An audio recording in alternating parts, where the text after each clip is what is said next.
येऊन पोचलोय गडदुबाई धबधब्याच्या इथे. ताजे गावात येऊन पोचलो होतो. ओमकारची वाट पाहत राहुल आणि प्रीतम पुढे गेला होता. जिथे गडाखाली जी गावं असायची जुन्या काळात, तिथं ताजं गाव, तर झाडाखाली आपल्याला गणपतीची मूर्ती पाहायला मिळेल जुन्या काळातली. आणि इकडे समोर बजरंगबली आहे. पुरातन शिवकालीन गाव जिथं होतं त्या जागेत आपण आता फिरत आहोत. आणि याच्या पलीकडे आपल्याला सफर करायची आज. एक धबधबा आहे तिकडे आणि हा खचलेला आहे, याला JCB लागणार आहे काढायला. आणि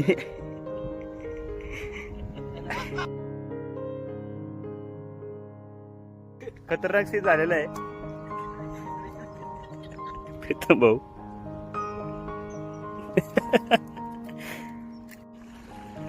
आता येऊन पोचलोय बजरंगबलीच्या मंदिरामध्ये.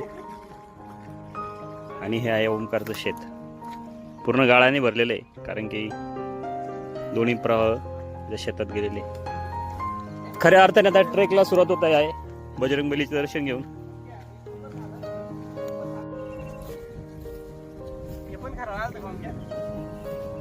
सीन पाहू शकता, अति सुंदर झालेलं आहे.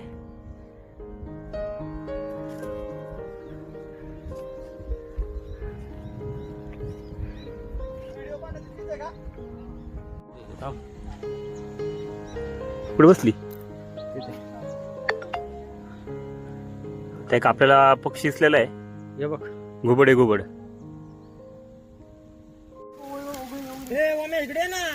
आहे जोरदार पाऊस आणि आपण विश्रांती घेतलेली आहे या बोरीच्या झाडाखाली.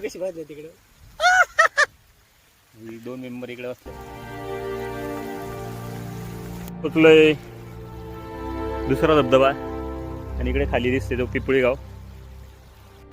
आता आलेला आहे खूप मोठा असा पाऊस. एका छत्रीत आहे आम्ही आता. येऊन पोचलोय गडदुबाई धबधब्यापाशी. जे आपलं डेस्टिनेशन होतं ते गुफा पण आहे. त्यामध्ये एक देवी आहे, त्या देवीचं नाव गडदुबाई म्हणून या धबधब्याला हे नाव पडले गडदुबाई. इकडे खाली तुम्हाला नॅशनल हायवे दिसतोय हा. इकडे पिपळी गाव आहे. डोंगर मोठे डोंगर. आणि राहुलनी डोंगर मोठे चारा खातानी त्याला पकडलेलं आहे. आता लगेच त्याला पुन्हा आपण रिस्क्यू करतो. सोडून देतोय पुन्हा. पुन्हा एकदा रेस्क्यू करताना त्याला